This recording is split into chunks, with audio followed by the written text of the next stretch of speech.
ಈ ಬಸವರಾಜ ಬೊಮ್ಮಾಯಿ ಅವರು ಕೇವಲ ಹೆಲ್ಪ್ ಮಾಡಿ ಅಂತ ಕರೆದದ್ದು ಅಥವಾ ಪಾರ್ಟಿಗೆ ಬನ್ನಿ ಅಂದ್ರೆ? ಫಸ್ಟ್ ಆಫರ್ ಅದಿರುತ್ತೆ, ನಾನು ಬರಲ್ಲ, ಅದು ಬೇಡ ನನಗೆ ಅವಕಾಶ ಅಂದಾಗ ಅವರು ಸಪೋರ್ಟಿಗೆ ಕರೆದಿದ್ದು. ನಾನು ಅದಕ್ಕೆ ಅವರು ಅಂತಲೇ ಹೇಳಿದ್ದು, ನಾನು ಯಾವತ್ತು ಪಕ್ಷದ ತೊಗೊಂಡಿಲ್ಲ, ಅವ್ರು ನನಗೆ ಭಾಳ ಕ್ಲೋಸ್, ಅದಕ್ಕೋಸ್ಕರ ಹೋಗಿದ್ದು.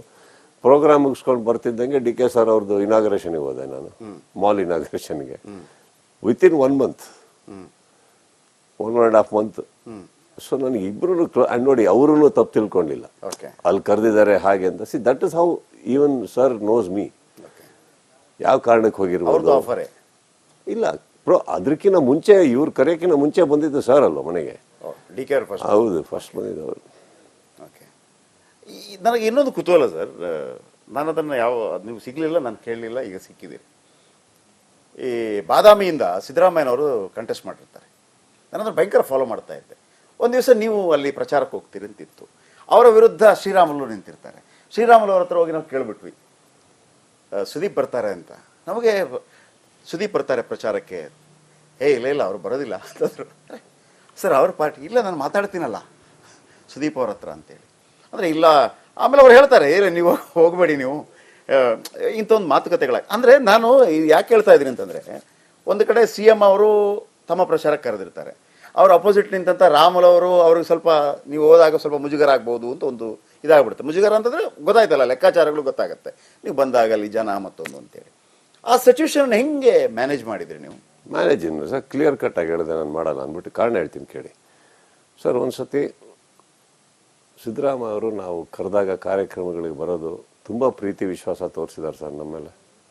ಅರ್ಥ ಆಯ್ತಾ? ಕಾರಣಾಂತರಗಳಿಂದ ಒಂದು ಸತಿ ಅವ್ರು ಕ್ಯಾಂಪೇನಿಂಗ್ ಕರೆದಾಗ ಚಾಮರಾಜನಗರಕ್ಕೇನಲ್ಲ, ಚಾಮುಂಡಿ ಆ ಕಡೆ ನನಗೆ ಹೋಗೋಕ್ಕಾಗಲಿಲ್ಲ. ಯಾಕಂದರೆ ನಾನು ಆ ಟೈಮಲ್ಲಿ ಅನೌನ್ಸ್ ಮಾಡಿಬಿಟ್ಟಿದ್ದೆ ನಾನು ಮಾಡಲ್ಲ ಅಂತ ಅಂದ್ಬಿಟ್ಟು. ಅಂತ ನನಗೆ ಗೊತ್ತಿಲ್ಲದೆ ಏನಾಗಿದೆ, ನಮ್ಮ ಕಡೆಯವ್ರೊಬ್ಬರು ಹೋಗಿ ನಾನು ಕರ್ಕೊಂಬರ್ತೀನಿ ಅಂತ ಮಾತು ಕೊಟ್ಟಿದ್ರಂತ. ಅವ್ರು ನನಗೆ ಗೊತ್ತಿಲ್ಲ, ನಾನು ಕೊಟ್ಟಿದ್ದಲ್ಲ, ಅದು ನಾನು ಹೋಗಿರಲಿಲ್ಲ. ಸೊ ಅದಾದ್ಮೇಲೂ ಅವ್ರು ನನಗೆ ಬಂದಿದ್ದಾರೆ ಪ್ರೋಗ್ರಾಮಿಗೆ. ಅದಕ್ಕೆ ಈ BJP ಈ ಕಡೆಯಿಂದ ಹೋಗ್ಬೇಕಾದ್ರೆ ನಾನು ಅಲ್ಲೇನಾಯಿತು, ಅಲ್ಲೂ ಬಾದಾಮಿಯಲ್ಲಿ ಮಾಡಬೇಕು ಅಂತ ಬಂತು. ನಾನು ದೃಢವಾಗಿ ಹೇಳಿದೆ, ಸರ್ ಏನೇ ನೀವು ಎಲ್ಲಿ ಕರೆದ್ರು ಬರ್ತೀನಿ, ನಾನು ಅಲ್ಲಿ ಬರಲ್ಲ, ಅವ್ರ ವಿರುದ್ಧ ನಾನು ಮಾಡಲ್ಲ. ಕಾರಣ ಏನಂತಂದರೆ, ನಾನು ಹೋದಾಗೆಲ್ಲ ಮನೇಲಿ ಪ್ರೀತಿಯಿಂದ ಮಾತಾಡಿದ್ದಾರೆ, ನಾನು ಕರೆದಿರೋ ಕಡೆ ಕಾರ್ಯಕ್ರಮಕ್ಕೆ ಬಂದಿದ್ದಾರೆ, ನನಗೆ ಅವ್ರ ಮೇಲೆ ತುಂಬ ಗೌರವ ಇದೆ. ನಾನು ಬರಲ್ಲ ಸರ್, ತಪ್ಪೇ ತಿಳ್ಕೊಂಬಿಡಿ, ಅದು ನಾನು ಅವ್ರಿಗೆ ಕೊಡ್ತಾರ ಮರ್ಯಾದೆ ಅಲ್ಲ. ನಾನು ಹೋಗಲಿಲ್ಲ ಸರ್, ನಾನು ಏನು ಮಾಡಿದ್ರು. ಇನ್ಫ್ಯಾಕ್ಟ್ ಒಂದು ಸತಿ ಕಾರ್ ಆ ಕಡೆ ಹೊರಡ್ತು ಸರ್, ಎಲ್ಲ ರೆಡಿ ಆಗ್ಬಿಟ್ಟಿದೆ, ಅರ್ಧ ಗಂಟೆ ಅದು ನಾನು ಕಾರ್ ನಿಲ್ಸಿ ರೋಡಿಗೆ ಇಳಿದ್ಬಿಟ್ಟಿದ್ದೆ, ನಾನು ನಡ್ಕೊಂಡು ಹೋಗ್ತೀನಿ ಊರಿಗೆ ಅಂತ. ಹೇಳಿದ್ದನ್ನು ಮಾಡಬೇಕು, ತಪ್ಪಿಸಿ ನೀವು ಮಾಡೋದಾದ್ರೆ ನಾನು ಬರೋದಿಲ್ಲ ಅಂದಮೇಲೆ ತೊಗೊಂಡು ನಾನು ಆ್ಯಕ್ಚುಲಿ ಅಲ್ಲಿಂದ ಅವತ್ತು ಹಠ ಹಿಡಿದು ಬೆಂಗಳೂರಿಗೆ ಬಂದೇ ಬಿಟ್ಟಿದ್ದೆ. ನಾನು ಬರೋದೇ ಇಲ್ಲ ಮೇಲೆ ಕ್ಯಾಂಪೇನಿಂಗ್ ಅಂತ. ಅಲ್ಲೊಂದು 4 ದಿನ ಮಧ್ಯದಲ್ಲಿ ಬಂದಿರಲಿಲ್ಲ ನಾನು. ಅದೇ ಸಿಚುವೇಶನ್, ಇನ್ಯಾವುದೂ ಅಲ್ಲ, ಬೇರೆ ಏನೂ ಅಲ್ಲ ಸರ್. ನಾನು ರಾಜಕಾರಣಿ ಅಲ್ಲ, ಅವ್ರು ಕರೆದ್ರು ನಾನು ಹೋಗಿದ್ದೀನಿ. ಬಟ್ ಈ ಕಡೆನೂ ನನ್ನ ಸ್ನೇಹಿತರಲ್ವ, ಅವರು ನನಗೆ ಭಾಳ ಬೇಕಾದವರು. ಆ್ಯಂಡ್ ನನಗೆ ಗೌರವ ಕೊಟ್ಟಿದ್ದಾರೆ ಸ್ನೇಹಿತರಕ್ಕೆಲ್ಲ, ಭಾಳ ಹಿರಿಯರು ಅವರು. ನನಗೆ ಹೋದಾಗ ಅವ್ರ ಮನೆಗೆ ಕಾಫಿ ಟೀ ಕೊಟ್ಟಿದ್ದಾರೆ, ಕರೆದಿರೋ ಯಾವುದೋ ಕ್ರಿಕೆಟ್ ಟೂರ್ನಮೆಂಟ್ ಎಲ್ಲ ಬಂದು ಫ್ಲಾಗ್ ಹಾಯ್ಸ್ ಮಾಡಿದ್ದಾರೆ.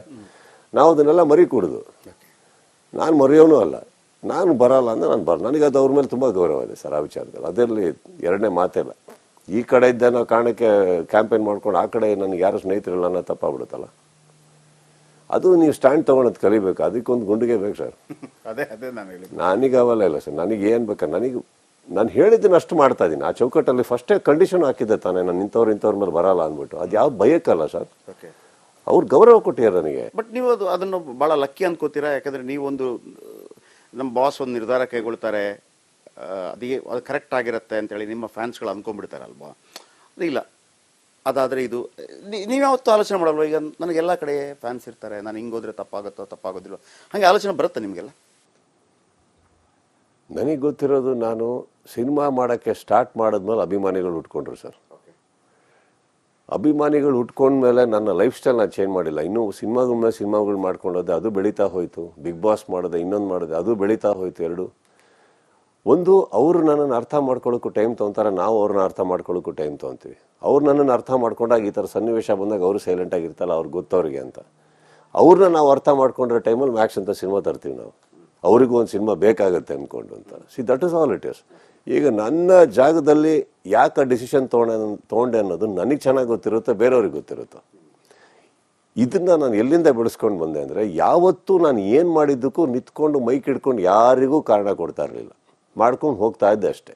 ಎಲ್ಲರೂ ಬಂದು ನನಗೆ ಹೇಳೋರು, ಇಲ್ಲ ಇದನ್ನೊಂದು ಸ್ಟೇಟ್ಮೆಂಟ್ ಕೊಟ್ಬಿಡಿ, ಇದು ಬೇಡ ಅನಿಸುತ್ತೆ, ಅದು ಯಾಕೋ ತಪ್ಪಾಗುತ್ತೆ. ನಾನು ಅದ್ರ ಬಗ್ಗೆ ತಲೆ ಕೆಡಿಸ್ಕೊತಾ ಇರಲ್ಲ ಸರ್. ನನ್ನನ್ನು ಅರ್ಥ ಮಾಡ್ಕೊಂಡವ್ರಿಗೆ ಗೊತ್ತಾಗುತ್ತೆ ನಾನೇನು ಇನ್ನೊಂದು ಇವತ್ತು ಆವೇಶದಲ್ಲಿ ಕೆಲವ್ರು ಮಾತಾಡ್ಬೋದು, 3 ದಿನ ತಾಳ್ಮೆಯಿಂದ ಇದ್ದರೆ ಅವ್ರಿಗೆ ಆನ್ಸರ್ ಸಿಗುತ್ತೆ.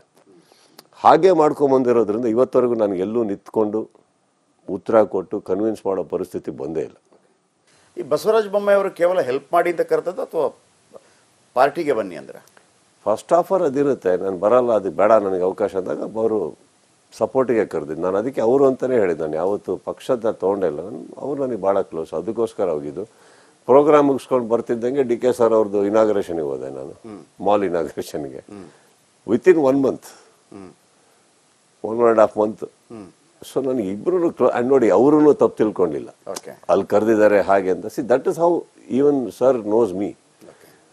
ಯಾವ ಕಾರಣಕ್ಕೆ ಹೋಗಿರ್ಬೋದು ಇಲ್ಲ ಅದಕ್ಕಿಂತ ಮುಂಚೆ, ಇವ್ರು ಕರೆಯೋಕ್ಕಿಂತ ಮುಂಚೆ ಬಂದಿದ್ದು ಸರ್ ಅಲ್ವ ಮನೆಗೆ. ಹೌದು, ಫಸ್ಟ್ ಬಂದಿದ್ದವರು. ನನಗೆ ಇನ್ನೊಂದು ಕುತೂಹಲ ಸರ್, ನಾನು ಅದನ್ನು ನೀವು ಸಿಗಲಿಲ್ಲ, ನಾನು ಕೇಳಲಿಲ್ಲ, ಈಗ ಸಿಕ್ಕಿದ್ದೀರಿ. ಈ ಬಾದಾಮಿಯಿಂದ ಸಿದ್ದರಾಮಯ್ಯನವರು ಕಂಟೆಸ್ಟ್ ಮಾಡಿರ್ತಾರೆ, ನಾನು ಅದನ್ನು ಭಯಂಕರ ಫಾಲೋ ಮಾಡ್ತಾ ಇದ್ದೆ. ಒಂದು ದಿವಸ ನೀವು ಅಲ್ಲಿ ಪ್ರಚಾರಕ್ಕೆ ಹೋಗ್ತೀರಿ ಅಂತಿತ್ತು, ಅವರ ವಿರುದ್ಧ ಶ್ರೀರಾಮುಲು ನಿಂತಿರ್ತಾರೆ. ಶ್ರೀರಾಮುಲು ಅವ್ರ ಹತ್ರ ಹೋಗಿ ನಾವು ಕೇಳಿಬಿಟ್ವಿ, ಸುದೀಪ್ ಬರ್ತಾರೆ ಅಂತ. ನಮಗೆ ಸುದೀಪ್ ಬರ್ತಾರೆ ಪ್ರಚಾರಕ್ಕೆ, ಇಲ್ಲ ಅವ್ರು ಬರೋದಿಲ್ಲ ಅಂತಂದರು. ಸರ್ ಅವ್ರ ಪಾರ್ಟಿ ಇಲ್ಲ, ನಾನು ಮಾತಾಡ್ತೀನಲ್ಲ ಸುದೀಪ್ ಅವ್ರ ಹತ್ರ ಅಂತೇಳಿ. ಅಂದರೆ ಇಲ್ಲ, ಆಮೇಲೆ ಅವ್ರು ಹೇಳ್ತಾರೆ, ನೀವು ಹೋಗಬೇಡಿ, ನೀವು ಇಂಥ ಒಂದು ಮಾತುಕತೆಗಳ. ಅಂದರೆ ನಾನು ಯಾಕೆ ಹೇಳ್ತಾ ಇದ್ದೀನಿ ಅಂತಂದರೆ, ಒಂದು ಕಡೆ CM ಅವರು ತಮ್ಮ ಪ್ರಚಾರಕ್ಕೆ ಕರೆದಿರ್ತಾರೆ, ಅವ್ರ ಅಪೋಸಿಟ್ ನಿಂತಂಥ ರಾಮುಲು ಅವರು ಅವ್ರಿಗೆ ಸ್ವಲ್ಪ ನೀವು ಹೋದಾಗ ಸ್ವಲ್ಪ ಮುಜುಗರ ಆಗ್ಬೋದು ಅಂತ ಒಂದು ಇದಾಗ್ಬಿಡುತ್ತೆ. ಮುಜುಗರ ಅಂತಂದರೆ ಗೊತ್ತಾಯ್ತಲ್ಲ, ಲೆಕ್ಕಾಚಾರಗಳು ಗೊತ್ತಾಗುತ್ತೆ, ನೀವು ಬಂದಾಗ ಅಲ್ಲಿ ಜನ ಮತ್ತೊಂದು ಅಂತೇಳಿ. ಆ ಸಿಚುವೇಶನ್ ಹೆಂಗೆ ಮ್ಯಾನೇಜ್ ಮಾಡಿದ್ರಿ ನೀವು? ಮ್ಯಾನೇಜ್ ಏನು ಸರ್, ಕ್ಲಿಯರ್ ಕಟ್ಟಾಗಿ ಹೇಳಿದೆ, ನಾನು ಮಾಡಲ್ಲ ಅಂದ್ಬಿಟ್ಟು. ಕಾರಣ ಹೇಳ್ತೀನಿ ಕೇಳಿ ಸರ್. ಒಂದು ಸತಿ ಸಿದ್ದರಾಮಯ್ಯ ಅವರು ನಾವು ಕರೆದಾಗ ಕಾರ್ಯಕ್ರಮಗಳಿಗೆ ಬರೋದು ತುಂಬ ಪ್ರೀತಿ ವಿಶ್ವಾಸ ತೋರಿಸಿದ್ದಾರೆ ಸರ್ ನಮ್ಮ ಮೇಲೆ.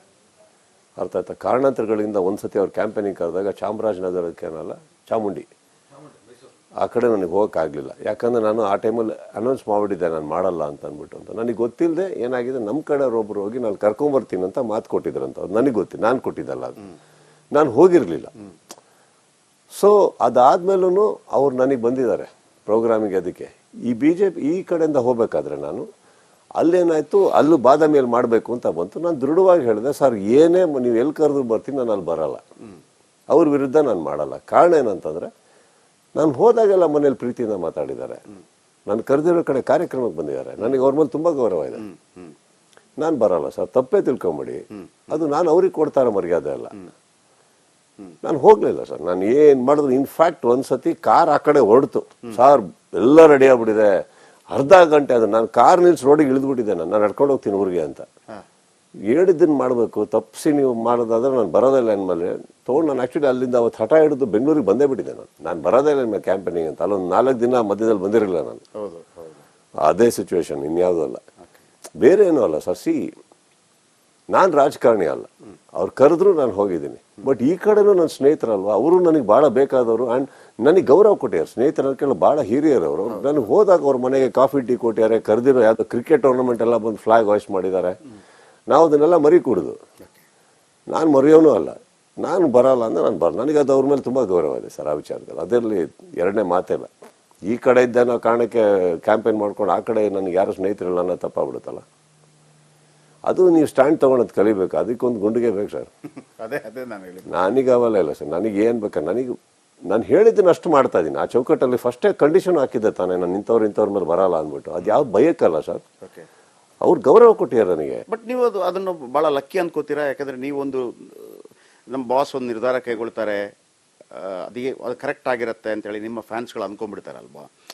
ಇಲ್ಲ ಅದಾದರೆ ಇದು ನೀವು ಯಾವತ್ತೂ ಆಲೋಚನೆ ಮಾಡಲ್ವ? ಈಗ ನನಗೆಲ್ಲ ಕಡೆ ಫ್ಯಾನ್ಸ್ ಇರ್ತಾರೆ, ನಾನು ಹಿಂಗೆ ಹೋದರೆ ತಪ್ಪಾಗೋದಿಲ್ಲ, ಹಾಗೆ ಆಲೋಚನೆ ಬರುತ್ತೆ ನಿಮಗೆಲ್ಲ?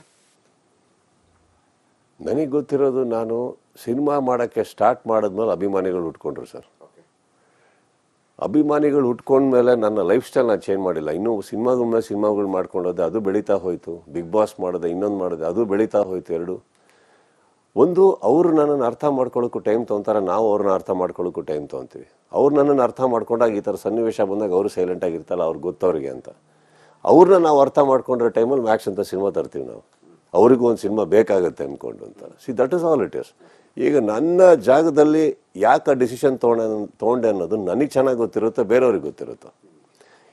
ಇದನ್ನು ನಾನು ಎಲ್ಲಿಂದ ಬೆಳೆಸ್ಕೊಂಡು ಬಂದೆ ಅಂದರೆ, ಯಾವತ್ತೂ ನಾನು ಏನು ಮಾಡಿದ್ದಕ್ಕೂ ನಿಂತ್ಕೊಂಡು ಮೈಕ್ ಹಿಡ್ಕೊಂಡು ಯಾರಿಗೂ ಕಾರಣ ಕೊಡ್ತಾ ಇರಲಿಲ್ಲ, ಮಾಡ್ಕೊಂಡು ಹೋಗ್ತಾ ಇದ್ದೆ ಅಷ್ಟೇ. ಎಲ್ಲರೂ ಬಂದು ನನಗೆ ಹೇಳೋರು, ಇಲ್ಲ ಇದನ್ನೊಂದು ಸ್ಟೇಟ್ಮೆಂಟ್ ಕೊಟ್ಬಿಡಿ, ಇದು ಬೇಡ ಅನಿಸುತ್ತೆ, ಅದು ಯಾಕೋ ತಪ್ಪಾಗುತ್ತೆ. ನಾನು ಅದ್ರ ಬಗ್ಗೆ ತಲೆ ಕೆಡಿಸ್ಕೊತಾ ಇರೋದು. ನನ್ನನ್ನು ಅರ್ಥ ಮಾಡ್ಕೊಂಡವ್ರಿಗೆ ಗೊತ್ತಾಗುತ್ತೆ ನಾನೇನಕ್ಕೆ. ಇನ್ನೊಂದು, ಇವತ್ತು ಆವೇಶದಲ್ಲಿ ಕೆಲವ್ರು ಮಾತಾಡ್ಬೋದು, 3 ದಿನ ತಾಳ್ಮೆಯಿಂದ ಇದ್ದರೆ ಅವ್ರಿಗೆ ಆನ್ಸರ್ ಸಿಗುತ್ತೆ. ಹಾಗೆ ಮಾಡ್ಕೊಂಬಂದಿರೋದ್ರಿಂದ ಇವತ್ತವರೆಗೂ ನಾನು ಎಲ್ಲೂ ನಿಂತ್ಕೊಂಡು ಉತ್ತರ ಕೊಟ್ಟು ಕನ್ವಿನ್ಸ್ ಮಾಡೋ ಪರಿಸ್ಥಿತಿ ಬಂದೇ ಇಲ್ಲ.